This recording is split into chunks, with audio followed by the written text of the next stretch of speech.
Hi everyone, and welcome to the Sanding Machines lecture. During this lecture I'm going to take you around to each of the stationary sanding machines that we have here in the shop. I'll give you some information about each tool, how to use that tool effectively, and most importantly, how to use that tool safely. So we'll go around to each tool, and at the end I'll give you a demonstration on the assignment that comes in collaboration with the Sanding Machines lecture. So as per usual, during this demonstration and lecture, I'm going to give you important and pertinent information. You are then going to use that important and pertinent information to successfully write a test. And then again, using that same important and pertinent information, you are going to demonstrate that you've understood everything that I've told you in this lecture today, as well as in collaboration with the text and online materials that go along with sanding machines, okay?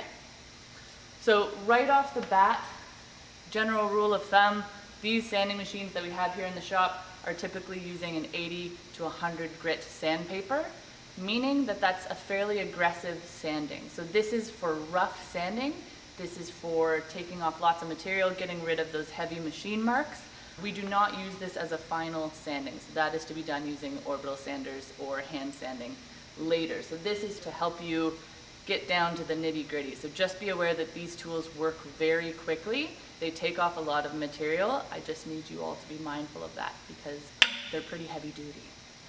So the tool that I'm standing next to right now, this is referred to as the disc sander. I'm not sure if you can see that, but the disc sander. Most of our tools in the shop come along with signage, so make sure that you're using the appropriate term when referring to a tool. Don't just say that seafoam green spinning thing. Try to practice using the appropriate terminology.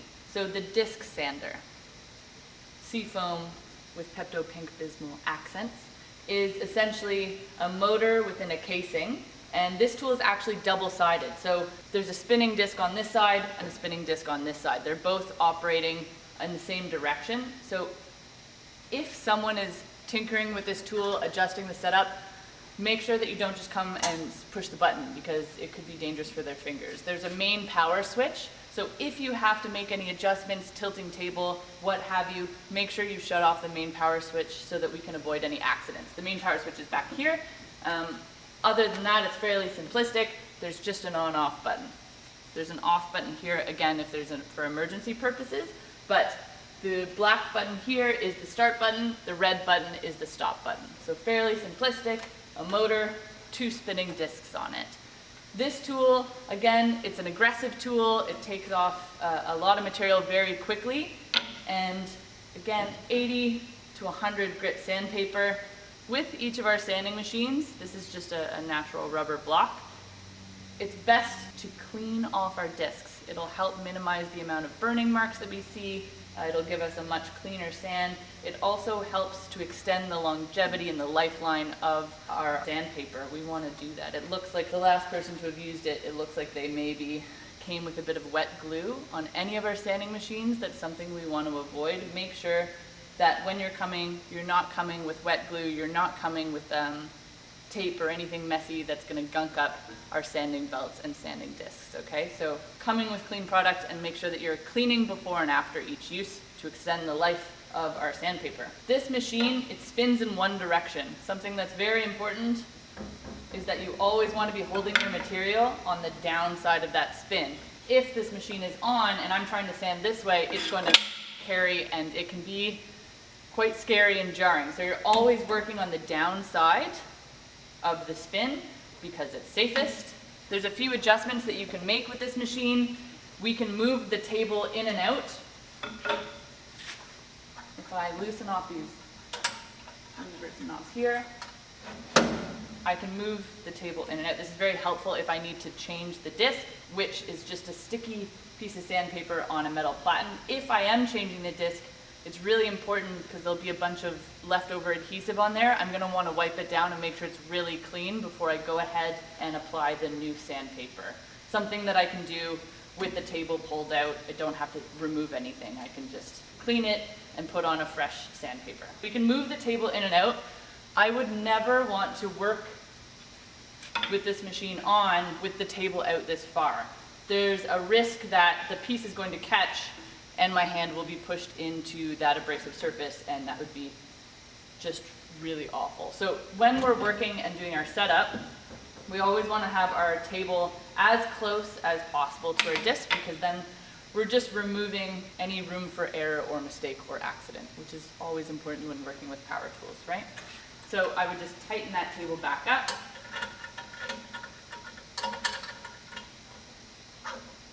And I can also tilt the table. So if I loosen off these levers and I can crank this wheel, I can tilt the table all the way over to 45 degrees one way, and it looks like 12 degrees the other way.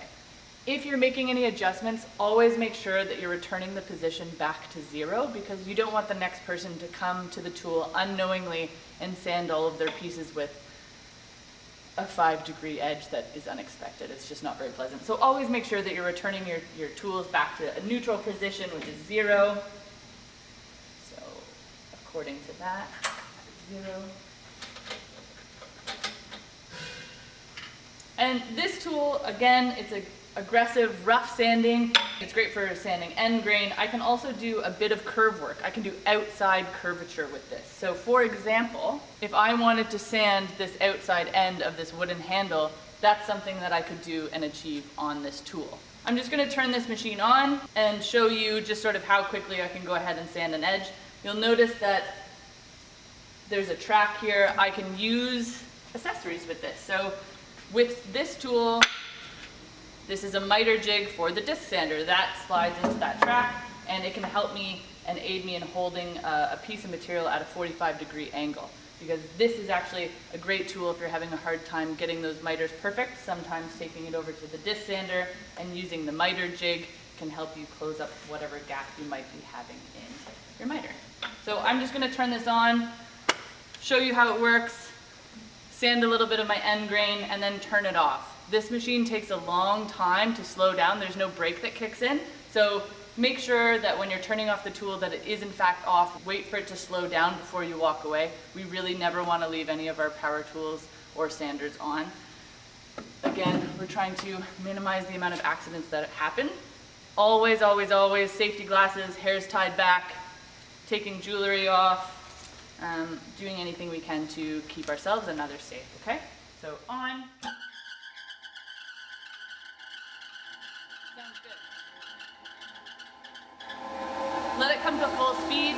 Again, I'm working on the downside of the table. I want to clean my disc, so I take that rubber block and I just hold it against the table and clean out. That's getting rid of some of that gunk that's on there from before, which is going to give me a better finish on my product, okay? So I'm just going to show you how quickly I can start to put an edge, just to show you how aggressive this tool can be. So just like that. I'm going to turn it off. When I turn it off, you can't really hear a big difference. So again, that's why we want you to wait, make sure that the tool is in fact off before you go ahead and start working on other things.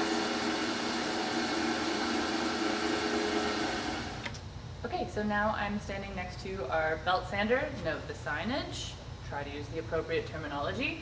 Our belt sander is also known as a floor model edge sander, implying that it's actually quite good for sanding edges. This tool, we've got the motor here and an on-off switch, red being off, green being the on switch. Motor's here, which, if I open this up, is attached to a drum. I've got a belt, so in this version, my sandpaper is one continuous loop or belt, and we've got a sleeve or another drum here that's just spinning on a bearing. So the motor's spinning here, this one's following along. This drum or sleeve we can actually switch out, so we can have a number of different circumferences and radii on this end, so we can sand for larger curves. Our belt is one continuous loop of adhesive. This one is marked for an 80 grit, so it's quite aggressive, like I mentioned. The belt is actually a cloth-based sandpaper, and we use that because it's a bit more resilient to general wear and tear than our paper sandpapers, and can withstand a bit more rough handling, exposure to moisture, so it's far more resilient, which is what we want when we're doing our rough sanding. I'm going to close that back up and lock it down. There's a few warning signs on this machine. There's a sticker here which shows decapitated fingers, and a sticker here which shows a broken finger. So when this machine is on, we don't want our hand to get stuck anywhere. We don't want our skin to be touching it. You can get burned. We just want to be really, really careful when we're operating this machine. So make sure that you've got an appropriate stance when you're working with material, that you're holding things safely, because when this is spinning this way, there's a tendency that the piece is going to want to sort of spin out or get stuck. So just make sure that you're holding things appropriately. If you need to do edge sanding, it's maybe a good idea to take a piece of material and clamp it down, and then you've created a little fence for yourself, and that can help guide when you're doing the edge sanding. Or if you're doing the end grain, when you're doing that end grain, you can take it back over to the disc sander, which would be a more appropriate tool for sanding end grain. But we can attach a fence. We've got two tables here, both of which are adjustable. So I can loosen off these knobs, and I can lower and raise my table. You'll also notice that I can put it at an angle. These two tables don't have to be aligned, obviously. You want to be able to move it up and down based on the size of piece that you're working, so you can use that whole belt. Or if you've got a bit of burnout, or one portion of your belt is really overused, you can move your table down and use a different portion of the belt. So again, to sort of minimize any burning that you might experience. I can tilt this table up and down. I can have them match. Sort of depends on what I'm looking for.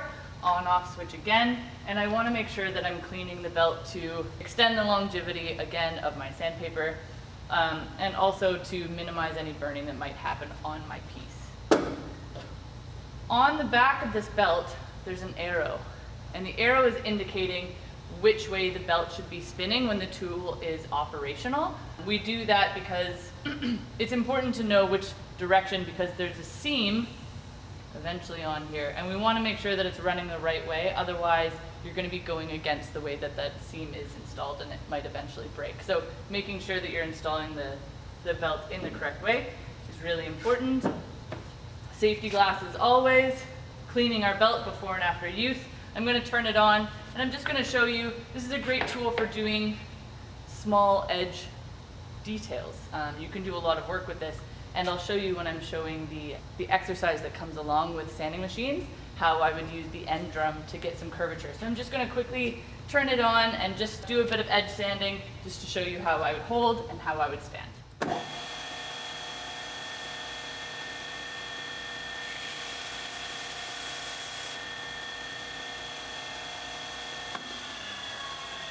So as quickly as that, I can go ahead and get my edge sanded so that I could go ahead and move up the grit. So I'm at 80, I would then go to 100, and then 120, and then 150 before any finishing goes on. Right now, because I'm making a video, I don't have any air on. It's really important when you are using high friction tools that create a lot of dust that you have air on, because otherwise there's a risk that it could spark a fire. So always making sure that you're using proper circulation when you're operating heavy duty power tools that create a lot of friction for risk of fire, okay? That is the belt sander. I'm gonna come back to it and bring you in a little bit closer when I'm working on the exercise. So I'm standing at the back of the shop here next to the stroke sander, which is a very large sanding machine that we have in the shop.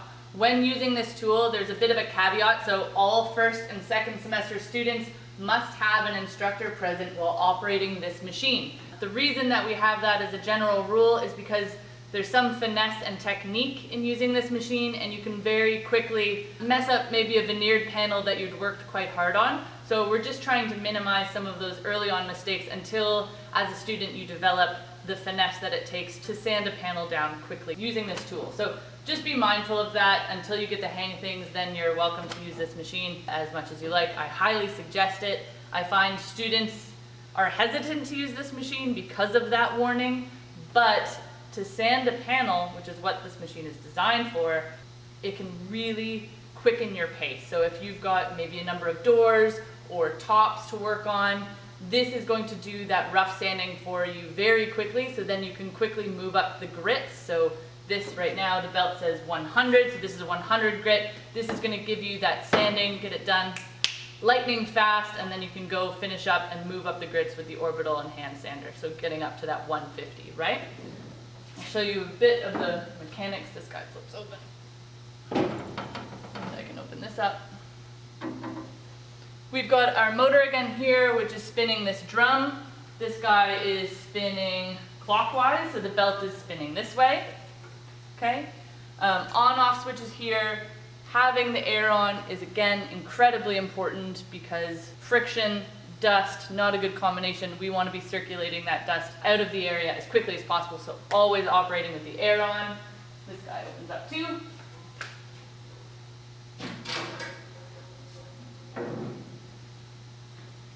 So I've got a belt, again, it's a cloth-backed belt. We're using that because it's more resilient to moisture and general wear and tear. We want to make sure that we're treating our belts with respect, so we're installing them the right direction. The arrow is indicating the direction of install. Again, the reason for that is because sometimes at the seam here, there can be a bit of a bump, and we want to make sure that the bump is on the right side of the belt when we're using it. So the arrow indicates the direction. We're installing 100 grit. It's a cloth back. It is more resilient than a paper back, but we still do not want to come here with wet glue, with veneer tape still on our piece, with old finish. All of that has to be done and taken care of before you come back to the tool and use it. This machine does not sand curbs. It is for flat paneled things only, like drawer fronts, tabletops, cabinet doors, that sort of thing, gables. It'll help quicken the pace of your sanding for that early on sanding, like I mentioned. So flat surfaces only, and there's a tension adjustment wheel. So we want to make sure that when the tool is running, that the sandpaper isn't making contact with our panel. So because it'll accidentally, start sanding in one spot, and we don't want that. So there's a tension adjustment wheel down on this end to raise and lower where our belt is sitting on our piece. So again, we want to be able to see through there and add the tension as we see fit.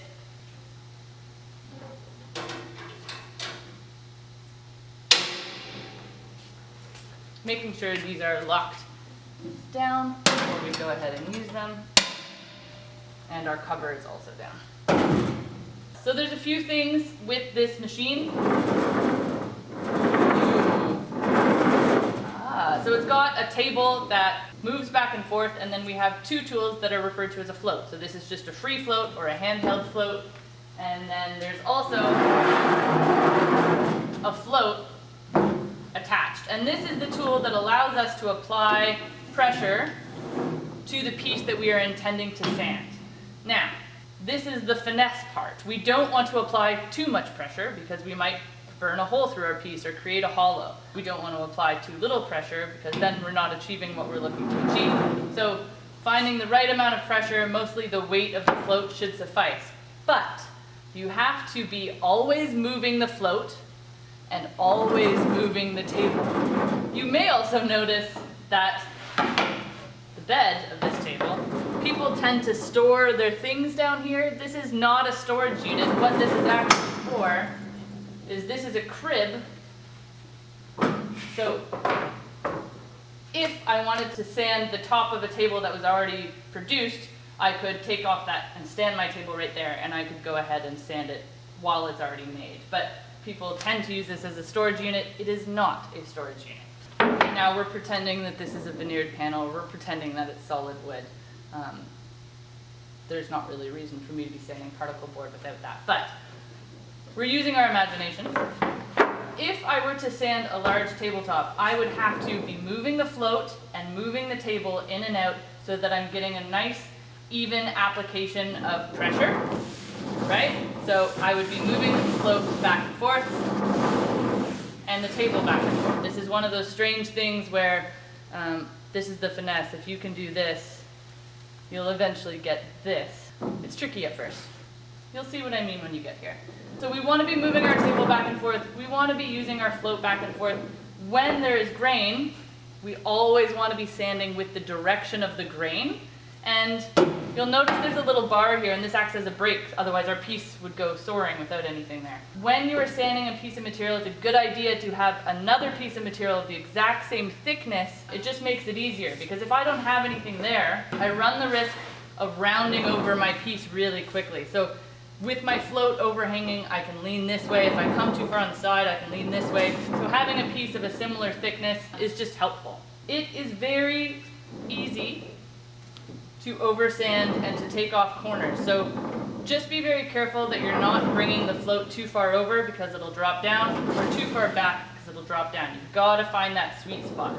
When I'm working on a piece, I like to only sand the part that I can see. So I would sand half of the piece towards me, flip it around,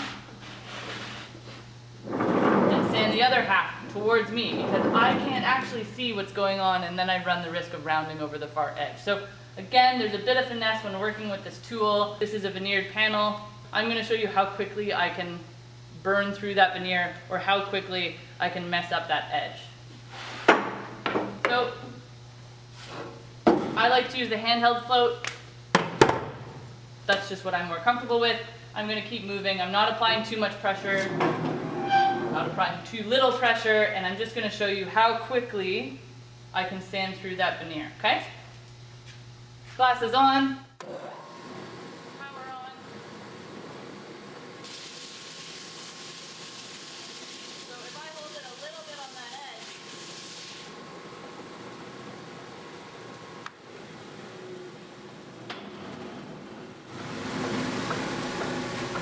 the camera might not pick this up, but I've sanded through my veneer already and rounded over that corner. So this is a tool you want to be really, really careful. You got to work quickly, but it's helpful, really, really helpful. You can work on many doors way faster than you could do it by hand. So I encourage you to give it a shot, okay? Okay, so last but not least, I'm back here at the Spindle Sander. Spindle Sander is a fairly simple tool, on-off switch. We've got a sleeve here, so this has an abrasive on it. We can switch that out so we can put different sizes, and this is a table insert to accommodate if we end up switching up that sleeve. And I can just loosen that off and exchange sleeve depending on the size or curvature that I need to sand.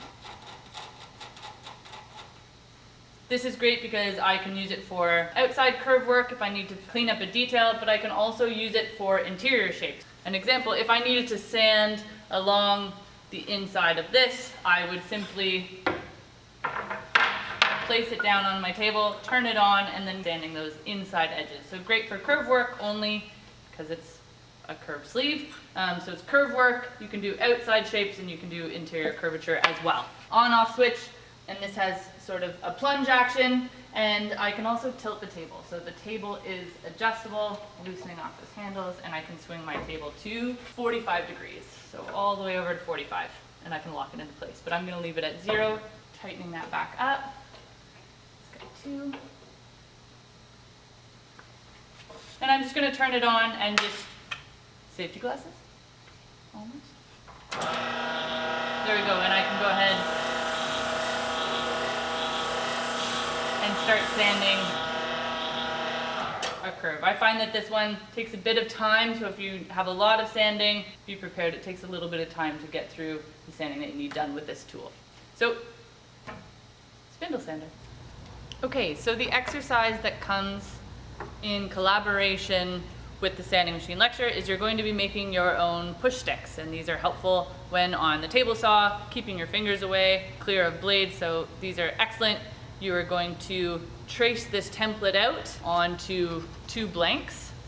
Okay, you're going to trace the template out, you're going to cut it 1/16 oversized using the bandsaw, and then you're going to use the sanding machines to get the curvature, and you're trying to get as close to the template as physically possible. Okay, one thing to note, this straight knockout here and the straight corner here, that's just done on the bandsaw, so do your best making the straight cuts on the bandsaw, and then the rest of the curves are sanded, okay?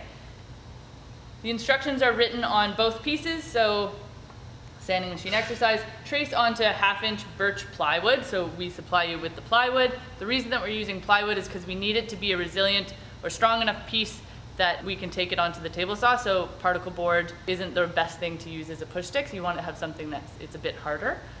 So we're using the birch plywood.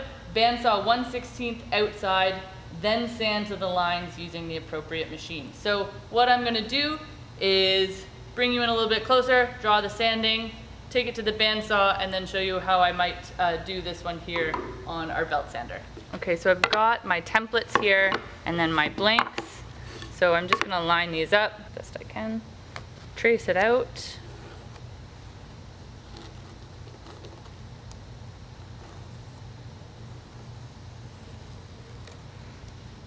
So one shape.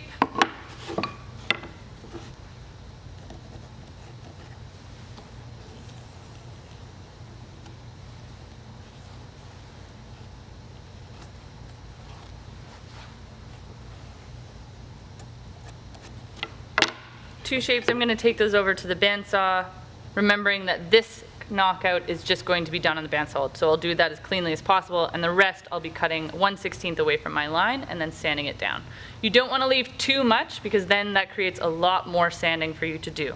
Okay, so I've gone ahead and I've got my rough cutout on the bandsaw. Now I'm going to turn on my machine and use the end sleeve here.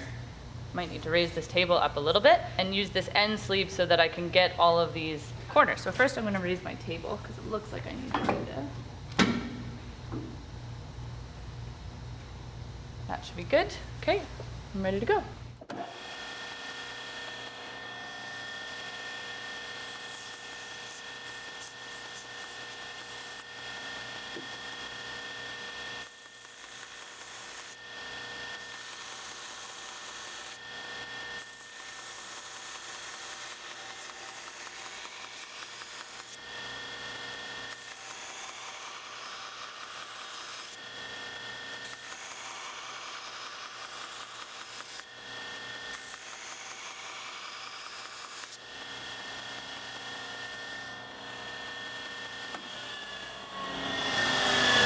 Notice that as I'm going along the piece, I'm not simply pushing into it, because that's just going to create lots of little bumps. I'm trying to maintain a consistency. So I'll have a starting point and then sort of lightly follow along the curve that I'm after. And I would take a few minutes until I had it all the way down to the line, and I was satisfied that there wasn't too many bumps. So nice, consistent finish.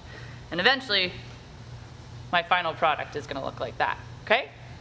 And for this one, try to use different machines. So if you do this one here on the belt sander, because it's got the inside curves, try to achieve this outside curvature using the disc sander. So that way you're getting a better feel for all the tools that we have in the lab.